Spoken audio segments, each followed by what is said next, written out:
안녕하세요. 이제는 이제 날씨가 많이 좋아졌죠. 이제 완연한 봄이 왔습니다. 완연한 봄이 이 환경은 또 저희들의 마음도 조금씩 더 바꿔주죠. 움츠렸던 겨울의 모습하고는 다르게 또 이 햇빛이 저희들의 마음에 그 따스함과 또 새로운 어떤 생각을 갖게 하는 부분들을 가져다 줍니다. 네, 가끔은요 밖에 나가셔서 햇빛을 한번 이렇게 보시면 좋을 것 같습니다. 그래서 햇빛을 보시면서 마음의 그 생각들을 조금 더 정리하시고 내면을 조금 더 밝게 하시는, 하루에 한 번 정도, 집에만 계시는 분이 계신다 그러면 하루에 한 번 정도라도 밖에 나가서 그 빛을 보시고 또 세상을 한번 보실 수 있으면 많은 도움이 되리라 생각이 됩니다. 우리들의 그 내면이 그래요. 저희들의 내면도 어두운 데만 있으면 저희들의 생각이 어두워집니다. 근데 밝은 데를 가면 생각이 좀 더 밝아지는 부분들이 되어져 가죠. 그래서 아까 말씀드린 것처럼 하루에 한 번 정도는 밖에 나가셔서 밖에 있는 햇볕을 쐬시고 동네 한 바퀴를 이렇게 도신다 그러면 그러면 생각의 전환들이 이루어진다라고 말씀을 드렸잖아요. 네. 우리의 생각조차도 이런데 우리의 이 어두운 내면 가운데 성령 하나님께서 함께 하신다 그러면 우리들의 삶에 어떤 변화들이 일어나게 될까요? 저희들은요 주님을 믿는 그 순간에 성령님께서 저희들과 함께 하십니다. 이거를 성령 세례다라고도 얘기하고 또 성령님의 임재하심이다라고도 저희들이 이야기를 합니다. 성령님께서 그러니까 하나님께서 인간인 사람에게 함께 하신다는, 이건 말도 안 되는 그와 같은 일들이 저희들 가운데 이루어진 것입니다. 그러니까 저희가 교회에 나와서 어떤 교육을 받아서 생각의 변화가 좀 일어나서 그리스도인의 삶을 살아가는 것이 아니라 우리 안에 있는 성령 하나님께서 우리의 길이 되시고 저희들의 빛이 되시고 저희들의 가야 될 방향을 알려주시는 일들이 이루어져 가는 거예요. 그러니까 믿음이라는 자체는 너무나 놀랍고 특별한 부분들이 저희들에게 이루어진 것입니다. 그거에 대한 시초가 오늘 사도행전 2장에서 저희들에게 보여주고 있어요. 이때의 모습은 초대교회 모습으로 조금은 지금과는 다른 부분들이 있을 겁니다. 이때 당시는요 성령님께서 친히 임하시는 부분에 있어서 보여줘야 될 그럴 필요가 있었습니다. 그리고 그분이 하나님이심에 대해서 성경에서는 계속적으로 저희들에게 이야기를 해주고 계시죠. 이스라엘 사람들은 유일하신 하나님을 믿습니다. 그리고 그들은 아버지 하나님, 그러니까 유일하신 하나님만 그들은 기억하고 있어요. 근데 저희들이 성경을 보면요 성경에서는 아들 예수 그리스도도 하나님이라고 얘기하시고 성령님도 하나님이라고 표현하고 있죠. 이거는 성경에서 나타나는 그런 단어는 아닙니다. 저희가 소위 얘기하고 있는 삼위일체라는 이 단어는 성경에서 나오는 단어는 아니지만 성경에서 보여주고 있는 얘기를 통해서 저희가 그런 단어를 만들게 된 것이죠. 그리고 이 단어에 대한 거는 사실 저희가 100% 이해할 수 있는 사람은 아무도 없습니다. 이거는 인간의 한계를 넘어서는 것이에요. 세계가 어떻게 하나가 될 수 있죠? 이거는 그 숫자적으로 말이 되지 않는 얘기인 거예요. 그러니까 수학적으로 전혀 말이 되지 않는 얘기입니다. 그래서 저희가 이해할 수 있는 선만큼만 이해하는 것이 삼위일체에 대한 부분이고, 나는 이걸 100% 알아라고 얘기한다 그러면 그거는 조금 오해하고 있는 거예요. 저희가 하나님의 그 속성을, 하나님께서 이루시는 그 세 분이 한 분이라는 것을 그냥 우리가 알고 있는 한계 속에서 이해를 하는 거지 100% 저희가 그것을 이해할 수 있는 부분들은 아닐 겁니다. 그러나 확실한 것, 성령님도요 하나님이시라는 거예요. 그래서 하나님이 갖고 계신 그 속성을 그대로 갖고 계시는 거죠. 하나님은 편재하시는 분입니다. 편재라는 뜻은 어느 곳이나 존재하시는 것, 그것을 편재라고 얘기를 하죠. 예수 그리스도도 편재하시는 분이고요 성령 하나님도 편재하시는 분이에요. 그래서 그 성령께서 우리에게 내려오게 됐었을 때 모든 사람들 안에 각 사람에게 성령님이 임하셨어요. 한 분이신데 어떻게 각 사람에게 임하죠? 이것이 하나님이신 그 편재하시는 하나님이시기 때문에 그것이 가능한 부분이었습니다. 간혹 귀신에 쓰인다는 얘기 들어보셨죠? 귀신에 쓰인다라고 얘기하는 사람들의 얘기는 보통 한 영이 한 개체 안에 들어가는 것을 얘기를 해요. 아니면 한 영이 다른 여러 영이 한 개체 안에 들어가거나 뭐 이러한 부분들을 얘기하는데, 오히려 반대로 성령님은요 한 분이신데 모든 사람들 안에 존재하시는 그런 역사를 저희들에게 이루어 주셨습니다. 그래서 저희들은 하나님과 함께 살아가는 그 임마누엘이 실질적으로 이루어진 인생을 살아가고 있는 거예요. 예수 그리스도 그분의 이름을, 예수님의 이름의 뜻이 자기 백성을 구원할 자라고 얘기를 하고 있죠. 그리고 또 다른 이름이 무엇이냐면 임마누엘이라고 얘기하십니다. 임마누엘의 뜻이 하나님이 우리와 함께 계시다라는 뜻인 거죠. 그래서 예수님이 이 땅에 내려오셨을 때 하나님이 사랑과 함께 하심의 모습이 가시적으로 보여졌다 그러면, 실질적으로 이것이 이루어진 게 성령 하나님께서 이 땅에 내려오시게 됐었을 때 각 사람에게 임하는, 그러니까 실질적인 하나님이 인간과 함께하는 그러한 모습을 저희들에게 보여주시게 된 거죠. 저희는 그 놀라움을 갖고 인생을 살아가고 있습니다. 어찌 인간이, 이 연약한 존재가 하나님과 함께 살아갈 수 있는 은혜가 이루어지겠어요. 그래서 이거는 우리가 죽어서 천국에 간다라고 얘기하는 게 아니라, 예수 그리스도 그분을 믿는 순간 우리에게 성령의 인치심이 일어나게 됐었을 때, 그때부터 저희들은요 하나님 나라 안에 거하는, 하나님의 통치를 받고 조금 더 정확하게 예수 그리스도의 통치를 받는 인생을 저희가 살아가게 되는 거죠. 그래서 저희는 지금 이 땅 가운데 예수님을 믿는 그 순간부터 하나님의 나라 안에서 저희가 살아가고 있다라고 얘기합니다. 그러니까 사람들이 죽어서 천국에 간다는 얘기는, 그거는 인간이 갖고 있는 한계, 어떤 좋은 장소에 가고 싶어하는 인간의 욕망, 거기에 불과한 거예요.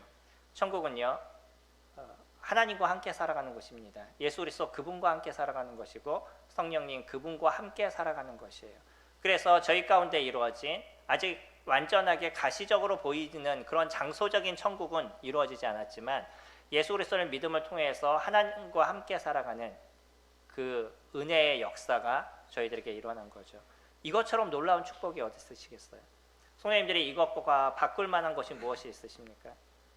제가 갖고 있는 아무리 여러 가지를 생각해도 이 놀라움의 은혜보하고 바꿀 수 있는 것은 아무것도 없어요. 간혹 인생을 살아갈 때 힘든 일이 있으시죠. 어려움의 문제들이 있으시죠. 그 어려움의 문제들이 있을 때 왜 나에게 이런 어려움이 있을까라는 생각도 들게 되지만, 뒤로 돌아서요, 내가 만약에 예수 그리스도를 알지 못했다 그러면, 그래서 여전히 나는 지옥의 형벌 가운데 놓여 있는데 지금의 나의 삶에 많은 세상적인 축복이 있었다라고 얘기한다 그러면, 그 축복이 나에게 더 좋은 것일까? 아니면 그런 것이 없다 할지라도 예수 그리스도를 믿은 것이 나에게 있어서 더 좋은 것인가? 뒤돌아보면요, 저는 충분하게 뒤의 것을 선택합니다.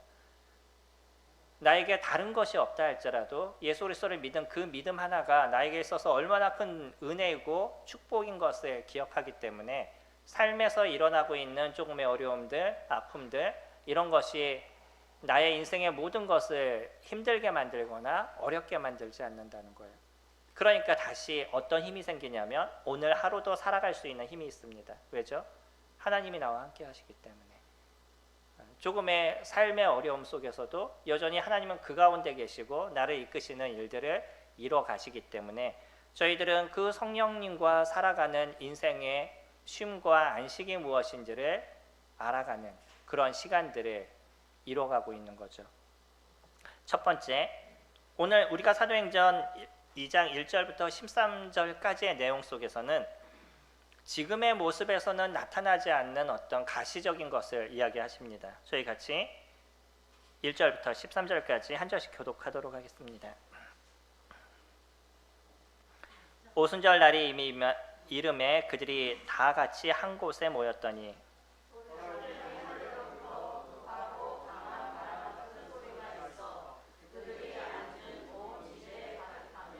마치 불의 혀처럼 갈라지는 것들이 그들에게 보여 각 사람 위에 하나씩 임하여 있더니,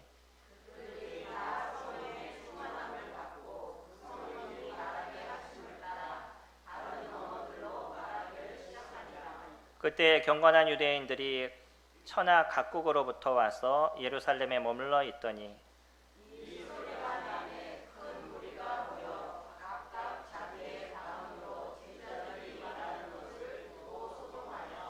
다 놀라 신기하게 여겨 이르되 보라 이 말하는 사람들이 다 갈릴리 사람이 아니냐.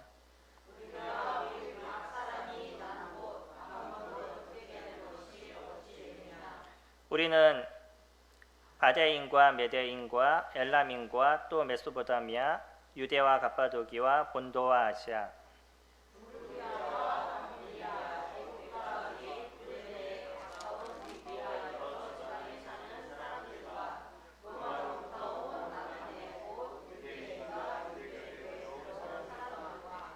그레데인과 아라비아인들이라 우리가 다 우리의 각 언어로 하나님의 큰 일을 말함을 듣는도다 하고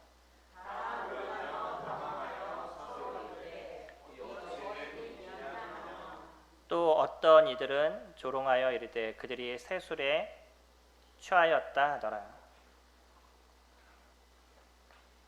오늘 성령님께서 이 땅 가운데 내려오실 때 어떤 모습이었냐면 제자들이 다 함께 모였었습니다. 많은 사람들이 같이 모였고 함께 있을 때 하늘에서 불의 혀 같은 것이 내려왔다라고 얘기합니다. 우린 여기서 잘 봐야 되는 거죠. 뭐라고 얘기해요? 불의 혀 같은이라는 직유법을 사용하고 있습니다. 뭐뭐 같다는 거죠. 불의 혀가 아닙니다. 때로는 이걸 갖고선 불이라고 표현해서 불같은 성령이라고 자꾸 얘기하시는데 물론 뭐 거기도 같은이라는 표현을 쓰겠죠. 근데 중요한 것은 어떤 현상을 이야기하기 위해서 불의 모양과 같았었다라고 지금 표현할 뿐인 거지 불과 같은 강렬한 어떤 불 이런 것을 얘기하는 것은 아닙니다. 그냥 이해하기 쉽게 각 사람들에게 임하시는 성령의 모습이 그때 있었습니다. 이때에는요 성령님께서 이 땅 가운데 내려오시는 것에 대한 가시적인 그러니까 눈에 보이는 것이 필요했어요. 왜 그러죠? 성령님이 사람들에게 내려온다는 건 이스라엘 사람들에게서는 이해되지 않는 이야기였었습니다. 그래서 사람에게 임하시는 인치시는 성령님의 모습이 눈에 보이는 것이 필요했었어요. 그래서 성경에는 몇 번의 그러한 사건들이 있습니다. 이방인들이 주님을 믿을 때 또 요한의 제자들이 요한의 침례만을 알았다가 성령의 침례를 알고 그들이 예수님을 믿게 됐었을 때 그때 또 이루어지는 그런 몇 가지의 사건들 속에서 이들이 방언이 터지고 이런 일들이 있었습니다. 보이는 어떤 특별한 모습이 있거나 아니면 성령님이 임하심이 실질적으로 사람들이 알게 보이는 일들이 일어나게 됐었죠. 물론 불의 혀같이 내려왔다는 표현은 여기밖에 등장하지 않습니다. 근데 고넬료 시대라든지 아니면 사마리아인이 주님을 믿었을 때라든지 그러니까 이방인이죠. 고넬료는 이방인이죠. 이방인이 주님을 믿었을 때나 사마리아인이 주님을 믿었을 때나 이때는 어떠한 모습인지는 모르지만 성령님이 임하시는 것을 그들이 알게 됐고요. 그리고 또 방언도 하는 것도 그때도 등장하게 됩니다. 그래서 어떤 교회는요. 예수님을 믿었다라는 증거로 방언이 터져야지만 예수님을 믿었다라고 얘기하는 그런 곳도 있습니다. 근데 성경은 사실은 그렇게 얘기하지 않아요. 만약에 그처럼 예수님을 믿었을 때 방언이 되어야 된다라고 얘기한다 그러면 이 몇 가지 사건이 아니라 예수님을 믿는 사람마다 방언의 일이 일어났어야 됐었을 거예요. 그러나 다른 곳에서는 그것을 저희들이 찾아볼 수가 없습니다. 사람들에게 가시적으로 보임을 통해서 성령님께서 각 사람에게 임하신다는 이 모습을 보여주고 계셔요. 그래서 저희들에게 더 중요한 것 성령님이 인간과 함께 하시는 그 임재가 저희들에게 이루어졌다는 거죠. 그러면서 나타나는 사건이 무엇이었냐면 4절에 그들이 다 성령의 충만함을 받고 성령님께서 임재하실 때 일어난 사건 중에 하나가 뭐냐면 성령 충만입니다. 그러니까 성령 세례와 성령 충만은 분명히 구분이 된다는 것을 저희들이 보게 되죠. 그리고 성령 충만은요 충만했다가 소멸될 수도 있다는 거예요. 그래서 데살로니가 전서 5장 19절에서는 성령을 소멸치 말며라고 얘기하고 있어요. 여기에서 성령을 소멸치 말라라고 얘기하는 것은 성령 하나님이 없어지는 소멸이 아니고요. 성령 충만을 얘기하는 그 충만이 소멸되는 것을 이야기하고 있는 거죠. 그래서 똑같은 단어를 쓰니까 저희가 여기서 조금 헷갈리는 부분이 있는데 정확하게 구분하셔야 됩니다. 성령님의 임재, 다시 얘기해서 성령 세례와 성령 충만은 다른 얘기를 해주고 있는 거예요. 그래서 성령 충만은요, 우리가 예수 그리스도를 믿는 순간에 모두 다 기쁨이 있으셨죠. 예수님을 믿을 때 즐거우셨죠. 그렇게 우리 안에 그분으로 인해서 충만해지는 일들이 예수님을 믿는 그 순간에 이루어져 갑니다. 근데 문제는 뭐냐면 인생을 살아가는 많은 시간들을 지나면서 자꾸 세상을 보게 되니까 나의 마음이 냉랭해져 가고 성령이 소멸되는 것을 경험하게 되죠. 그래서 저희들에게 있어서 성령 충만은 계속적으로 만들어가야 될 부분인 거죠. 저희가 에베소서하고 골로새서 같이 보셨죠. 에베소서에는 성령 충만을 이야기하시지만 골로새서는 뭐라고 얘기한다고요? 말씀으로 충만하여지고 라고 얘기하시죠. 그래서 성령 충만을 뭐로 같이 얘기하시냐면 말씀이 충만해야 될 것. 똑같은 그 비슷한 구절을 사용하면서 거기에서는 말씀이 풍성히 거하여라고 얘기합니다. 우리 같이 찾아볼까요? 골로새서 3장 16절 말씀 보시면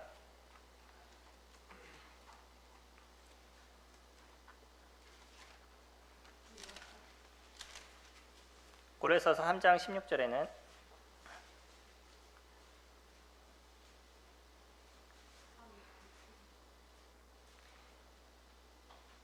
에베소서 5장에서 나온 말씀과 비슷한 그 맥락을 쭉 얘기하시는데 거기에서 뭐라고 얘기하냐면 16절에 그리스도의 말씀이 너희 속에 풍성히 거하여라고 얘기하죠. 그 다음에 모든 지혜로 피차 가르치며 권면하고, 우리는 여기서 에베소서에서 비슷한 것을 동일하게 찾아보게 됩니다.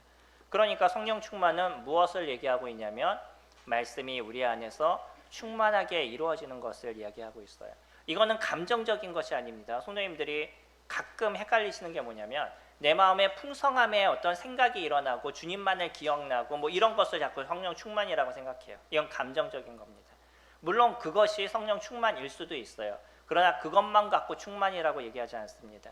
왜냐하면 내가 어떤 좋은 일이 있으면 갑자기 감정이 좋아지고 주님만 보일 때가 있어요. 이게 성령 충만일까요? 이건 감정입니다. 무엇이 우리에게서 성령 충만이냐면 하나님의 말씀이 나를 지배하고 성령님께서 나를 지배하는 인생을 살고요. 나는 그 지배 속에서 따라가는 삶을 살아가는 것이 성령 충만에 대한 부분인 거예요. 그러니까 오늘도 성령님들이 하나님의 말씀을 붙잡고 하나님의 말씀을 쫓아가는 삶을 산다 그러면 그 충만함이 있는 부분인 겁니다. 감정에 너무 치우치는 인생을 살게 되면 저희는 이 감정을 건드려 놓는 사단의 잘못된 생각 속에 빠져들어가요. 그러니까 마음이 좀 냉랭하거나 무엇인가 좀 힘든 부분들이 생기면 그러면 내 눈에 주님이 보이지 않는 거죠. 그거와는 상관이 없습니다. 우리는 감정적으로 좀 안 좋을 수도 있어요. 감정적으로 힘들 수도 있습니다. 오늘 비가 왔죠. 아침에 일어나니까 기분이 좋으시나요? 아니면 비가 오니까 좀 우울하시나요? 예, 우리가 이거에 지배를 받는 거예요. 어떤 사람은 비가 오면 좋아하는 사람이 있어요. 저희 자매 같은 경우 비 오면 너무 좋아하거든요. 네, 근데 대부분의 사람들은 비가 오거나 날씨가 우중충하면 마음도 우중충한 겁니다. 근데 이거는 내가 안 좋은 게 아니에요. 환경의 지배를 받을 뿐인 거예요. 그래서 우리 마음이 조금 힘든 어떤 그 우울한 생각이 든다 그래서 내가 지금 문제가 있는 게 아니에요. 그럼 그걸 찾아봐야 되는 거죠. 내 마음이 왜 우울한지를 찾아보고 그 마음을 조정해 나가는 건 저희들이 해야 될 일인 겁니다. 그래서 아침에 일어나서 마음이 우울하기 때문에 나는 오늘 성령이 소멸되어 있어 이렇게 얘기하시면 어려우시게 되는 거죠. 근데 여전히 오늘의 그 우울함과 상관없이 나는 말씀을 붙잡고 살아가는 삶을 살아가느냐, 그래서 나는 성령 그분의 음성을 듣는 삶을 살아가느냐, 그것을 우리가 기억한다 그러면 충분히 나는 오늘도 성령의 충만함의 삶을 이루어져 가는 것이고, 그래서 오늘 우리가 해야 될 일들 속에서 그분의 말씀을 따라서 그분의 음성을 따라서 살아가는 삶이 저희들에게 이루어져가는 그런 기쁨의 삶이 만들어져가는 거죠. 내가 주님을 붙잡게 되면요, 그래서 하나님의 말씀을 붙잡게 되면 내 마음에 때로는 감정이 어려운 것도 그 감정이 변하게 됩니다. 우리 감정은 이성의 지배를 받게 되어 있어요. 그래서 내가 하나님의 지배를 받고 하나님의 말씀의 지배를 받게 되면 내 우울했던 생각이나 왠지 있는 불평이나 이런 것도 거기서 변해가는 것을 저희들이 느끼게 되는 거죠. 근데 내가 감정에 치우치게 되면 하나님의 말씀이 저희들에게 보이지 않게 됩니다.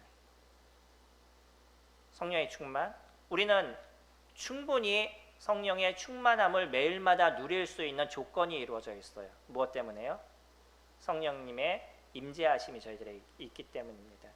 성령 세례가 우리에게 이루어졌고요. 성령님이 저희와 함께 하시기 때문에 저희는 매일의 삶에서 성령의 충만함을 누릴 수 있는 조건이 항상 되어져 있는 거예요.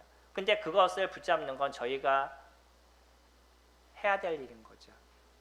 오늘 아침에 말씀을 보시고요. 매일마다 말씀을 보시는 그런 이유가 무엇이에요? 이곳에 나와서 오늘 함께 말씀을 듣는 이유가 무엇이에요?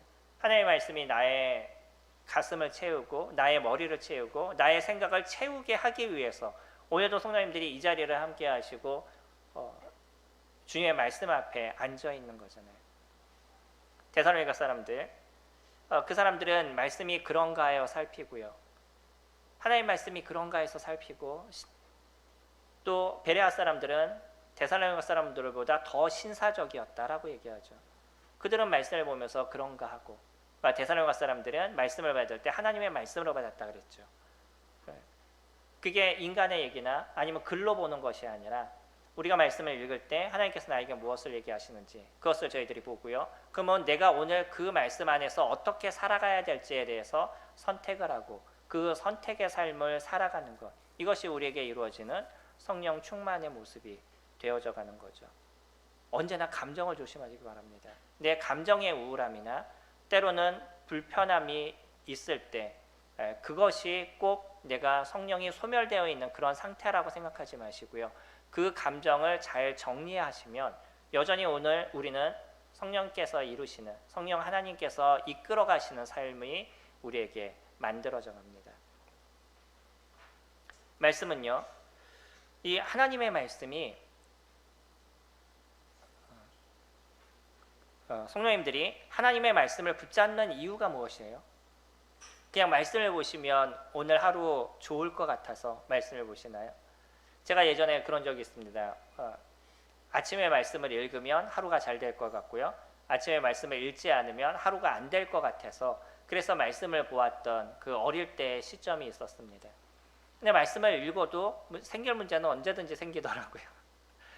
특히 기도하게 되면 주님 도우실 것 같았는데 내가 기도했는데 오히려 더 안 좋은 일이 생겨요. 그러면서 왜 그럴까라는 고민을 해봤었는데 주님은 그래, 네가 그런 일들을 하기 원해? 그러면 그거 한번 이겨봐. 그리고 이기게 하시는 거예요.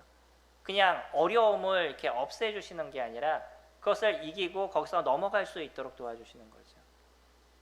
아이들이 어릴 때는, 진짜 아기 때는 막 움직이다가 걸려 넘어질까 봐 앞에 있는 모든 것을 다 치우고요. 예전에 제가 어느 집에 갔더니 그런 걸 봤습니다. 펜스를 쳐놨어요. 거의 집에다가. 아이가 못 움직이게. 그러니까 가다 넘어질까 봐, 다칠까 봐 싱크대 앞에다 이렇게 쳐놓고, 그래서 아이가 거기 가면 넘어지지 않게. 근데 시간이 지나서 가보니까 그게 다 없어졌어요. 왜죠? 이제는 자기 스스로가 그것을 피하게 하는 거죠. 처음엔 몰랐을 때는 그 아이가 다칠 수도 있고 스스로가 그것을 해결할 수 없을 때는 부모가 도와주는 거죠. 근데 조금 컸어요. 그럼 자기 스스로가 그거를 비껴갈 수 있고 이길 수 있도록 해주기 위해서는 어떤 그 끈으로 막아놓는, 펜슬을 치는 것이 아니라 그것을 띄워놓고 어떻게 해야 되는지를 알려주는 거죠. 주님도 저희들에게 동일하게 하십니다. 처음에는 보호하셔요. 지켜주시고, 그리고 어떤 특별한 일이 없게 하셔요. 근데 가면 갈수록 그러한 어려움을 이기게 하시는 거예요. 어려움을 없애주시는 것이 아니라 그 어려움을 이기도록 만드셔서 단단하고 튼튼하게 쓸 수 있도록 도와주시는 것, 그것이 주님이 하시는 겁니다. 만약에 성도님들의 삶에 계속적으로 일어나는 어려움이 있다면 내가 이것을 건너뛰어야 될 일이구나 라는 것을 생각하시기 바랍니다. 그리고 기도하셔요. 그리고 성령님의 인도하심을 받으셔요. 그분의 도우심을 받으시기 바랍니다. 주님이 저희들과 함께 하시잖아요. 예수님도 저희들에게 그렇게 얘기하셨죠. 마태복음 28장 20절에서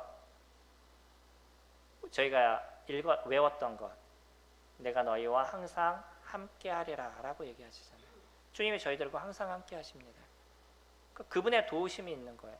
그러니까 세상의 삶의 불평과 그것 때문에 힘들어하는 마음들, 이제 거기서 조금 건너뛰셔서 그 어려움에 대해서 하나님께서 어떻게 이기게 하시는지, 나는 그것을 어떻게 넘어갈 수 있는 힘을 얻을 수 있는 건지 그분을 붙잡으시기 바랍니다.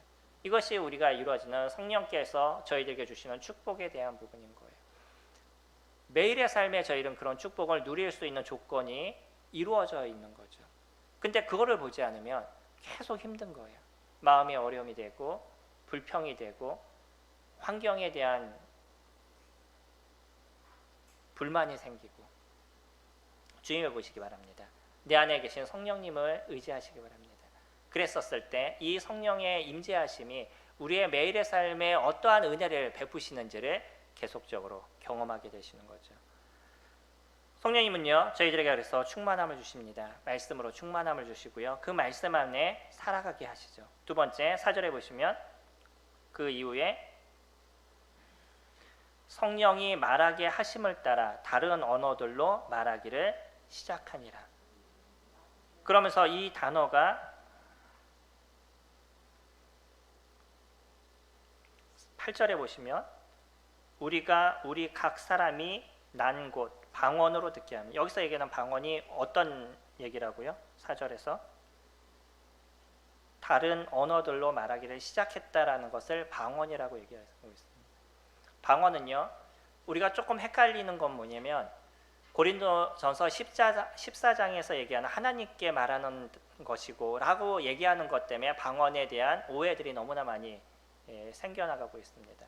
일반적으로 성경에서 얘기하는 방언은 다른 나라 언어예요. 그 다른 나라 언어로 어떤 것을 말하는 것이냐면 11절에 11절에 그레데인과 아라비아인들이라 우리가 다 우리의 각 언어로 하나님의 큰 일을 말함을 듣는도다 라고 얘기하죠. 방언은 아무 사람들이 모르는 얘기를 하는 것이 아니라 어떤 얘기를 하는 거라고요? 하나님의 큰 일을 얘기하는 겁니다. 그러니까 방언에서 얘기하는 그 말 자체가 아무 의미 없이 이야기하는 그런 언어들이 아닌 거예요. 거기서 우리가 못 알아듣는다 할지라도 그 단어는 어떤 것이 있냐면 하나님을 찬양하고 하나님을 높이고 하나님의 크심을 이야기하는 그러한 말들이 이루어져야 되는 것이죠. 가뜩이나 여기에서는요, 어떤 거라고 정확하게 집어서 얘기하냐면 각 나라의 아니면 각 지방의 방언이었습니다. 유대, 갑바도기아, 본도, 아시아, 부르기아, 밤빌리아, 애국과 구레데, 그 각 지역에 있었던 방언으로 여러 사람들이 동일하게 하나님께서 어떤 일을 이루셨는지, 예수 그리스도 그분을 통해서 우리가 어떠한 구원을 얻을 수 있고 그분 안에 살아갈 수 있는지에 대한 것을 설명해 준 것, 이것이 방언인 겁니다.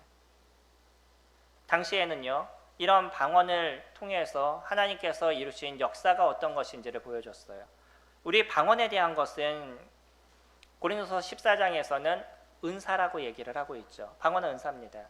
그래서 다른 나라 언어로 이야기를, 하나님의 얘기를 해줄 수 있는, 통역할 수도 있고요. 그리고 또 알지 못하는 나라의 그 언어를 사용해서 하나님의 복음을 전하는 것, 우리가 그것을 방언이라고 얘기를 하죠. 고린도서 14장 말씀 잠깐 보실까요? 방언의 특징이 있습니다.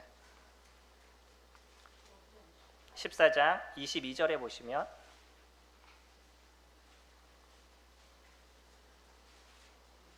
고린도전서 14장 22절에 그러므로 방언은 믿는 자들을 위하지 아니하고 믿지 아니하는 자들을 위하는 표적이나 예언은 믿지 아니하는 자들을 위하지 않고 믿는 자들을 위함이라. 말을 좀 꼬아놓으시니까 헷갈리죠. 방언은 뭐라고요? 믿지 않는 사람들을 위한 것이라는 거예요. 예언은요, 믿는 사람들을 위한 것이라는 거죠. 그러니까 방언은 예수 그리스도를 알지 못하는 다른 나라 사람들에게 예수 그리스도를 이야기하고 복음을 전해주는 것, 이것이 방언의 역할이다라고 얘기해요. 예언은요, 예언은 여러 가지로 얘기할 수 있습니다. 미래에 대해서 얘기하는 것을 예언이라고 얘기할 수 있는데 성경은 예언이란 단어를 쓸 때 조금 더 포괄적으로 얘기합니다. 우리는 구약에 있는 이야기들을 지금은 과거로 보고 있지만 당시 사람들은 그 얘기들이 대부분 무엇이었냐면 미래에 대한 얘기였었어요. 미래에 대한 얘기가 뭐죠? 그게 예언인 거죠. 그래서 성경을 예언이라고 표현하는 경우가 많이 등장을 합니다. 그러니까 하나님의 말씀은요, 누구를 위한 것이라고요?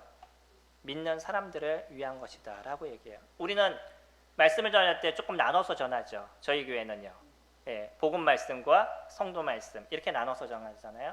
그러니까 복음 말씀은 방언을 할 수 있습니다. 여기에 만약에 다른 나라 분이 계신다 그러면 그것을 다른 나라 언어로 얘기해 주실 수 있는 분들이 필요하겠죠. 물론 방언에 대한 통역이 될 수도 있겠지만, 그러나 성도님들에게 제가 전할 때 예언의 말씀을 전해요. 그거는 하나님께서 우리의 삶을 어떻게 인도하시고 이끄시고 우리가 미래에 어떻게 될 거라는 것을 이야기해 주는 것. 이것이 예언이고 하나님의 말씀인 거죠. 두 가지는 구분되어져 있습니다.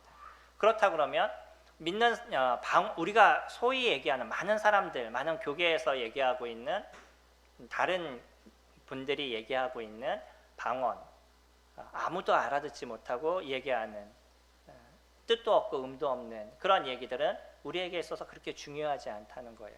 물론 방언은 그치지 말라라고 얘기했습니다. 그래서 저희가 방언을 그쳐야 돼라고는 얘기하지 않아요. 하지만 14장에서 바울이, 우리가 조금 읽어보면 나중에 나오겠지만 바울이 얘기하고 있는 것, 내가 1만 마디 방언을 하는 것보다 한 마디 예언을 하는 것이 더 낫다라고 얘기하는 그 바울의 얘기처럼 우리가 아는 얘기를 갖고 성도님에게 유익을 줄 수 있는 것이 필요한 거죠. 그리고 만약에 그것이 기도라고 얘기해도요, 저는 제가 알지 못하는 얘기를 하는 기도를 원하지 않고요, 제가 아는 기도, 내 마음에 있는 생각을 주님 앞에 드릴 수 있는 그 기도가 더 아름답다라고 생각해요. 이때 당시에 방언은요, 하나님께서 우리들에게 어떠한 능력을 주시는지, 권능을 주시는지를 보여주시는 거예요. 사도행전 1장 8절, 오직 성령이 임하시면 너희가 권능을 받고 라고 얘기하죠. 성령이 임했을 때, 성령 하나님이 우리에게 임했을 때 저희가 권능을 받습니다. 그 권능에 대한 하나의 특징이 여기에선 방언으로 드러나게 됐던 거죠. 당시에는 많은 사람들이 있었어요. 예수님을 알지 못하는 다른 지방 사람들이 있었어요. 이런 사람들에게 예수님에 대해서 선포하고 알려야 되잖아요. 오늘 우리가 보고 있는 말씀 이후에 보면 이제 베드로가 설교하는 내용들을 쭉 갖고 있어요. 그거에 대해서 알지 못하는 사람들에게 설명해 줄 수 있는 것이 필요했던 거죠. 그래서 그때 당시에는 방언이 실질적으로 드러난 어떤 은사의 하나의 모습으로 보여졌던 것으로 보여집니다. 저희들도요, 이 은사는 주님을 위해서 아름답게 쓸 수 있다 그러면 그것이 방언이 됐던 예언이 됐던 어떤 것이 됐던 다 아름답다라고 생각합니다. 은사는 누구를 위한 것이라고요? 은사는 누구를 위해서 사용되죠? 우리 에베소서 말씀 볼까요? 에베소서 4장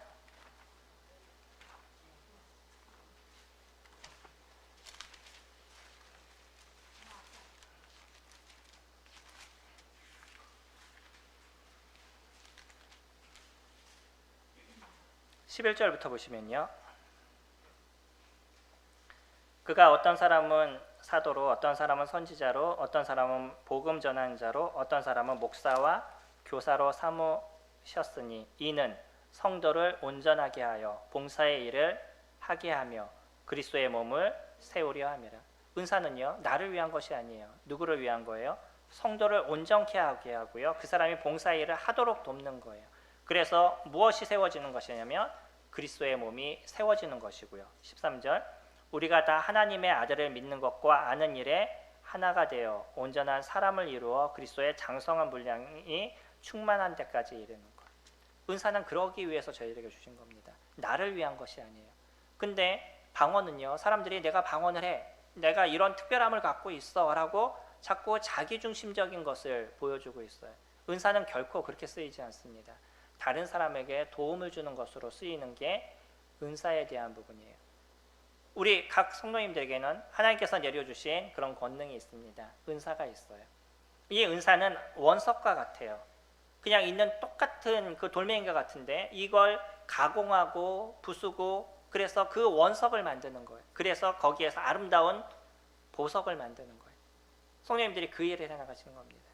주님 안에 내가 들어와서 내가 예수 그리스도를 믿게 됐었을 때 주님이 내가 이 교회를 섬길 수 있는 그런 능력과 힘을 저희들에게 주시는데 그 능력과 힘을 계속 다듬어서 아름답게 사용될 수 있는 그런 은사로 만들어 가시는 거예요. 그 일을 저희들이 지금 하고 있는 겁니다. 그냥 저희들이 교회 와서 있다가 듣고 집에 가고 이것으로 저희들이 끝나지 않잖아요. 하나님의 말씀을 통해서 나를 양육하고 내에게 있는 특별한 은사가 무엇인지를 발견하고 그것을 개발하고 다듬는 것, 그런 일을 통해서 교회를 세우고 성도들을 세우고 그와 같은 일들을 저희들이 함께 이뤄가고 있는 거죠. 우리는 주님을 섬길 수 있는 힘을 주님이 저희들에게 주셨다는 거예요.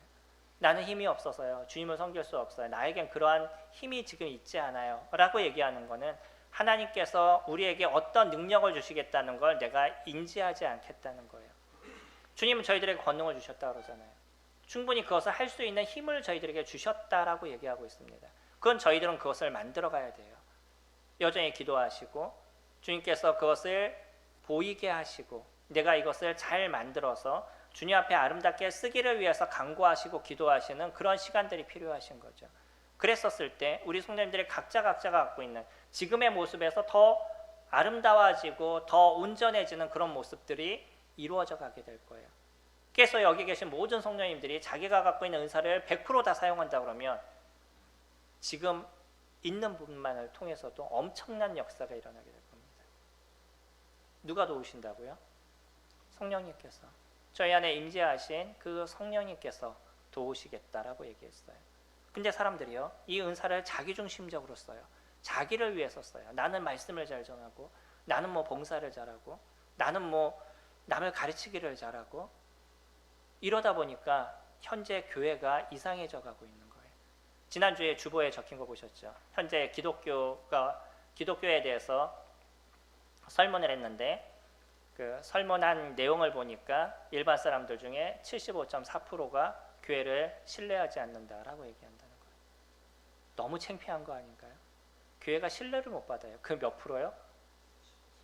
75.4%면요. 기독교인들 빼고 나면 다 신뢰하지 않는다는 겁니다.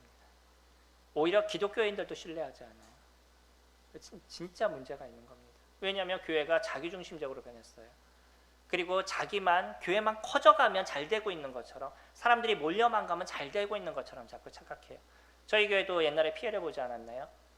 두 날개로 나르는 교회, 그래서 G7 아말감이 금리빨로 변한다고 기억나시나요? 예전에 한참 저희 교회도 힘들었습니다. 이 문제로 많은 분들이 그거에 대한 현혹이 됐었고, 그거를 해결하는데 적지 않은 제가 힘이 들었었어요. 근데 지금 그 교회는 힘들어져 있습니다. 한동안 그게 난리쳤던, 한 10몇 년 전에, 한 15년 전 한참 난리쳤던 그런 시점이 있었어요. 어떤 목사가 자고 일어났더니 아말감 아시죠? 그 철로 된 것 같으니까 이 떼우는 거, 그 떼우는 게 아침에 일어나니까 금리빨이 됐대요.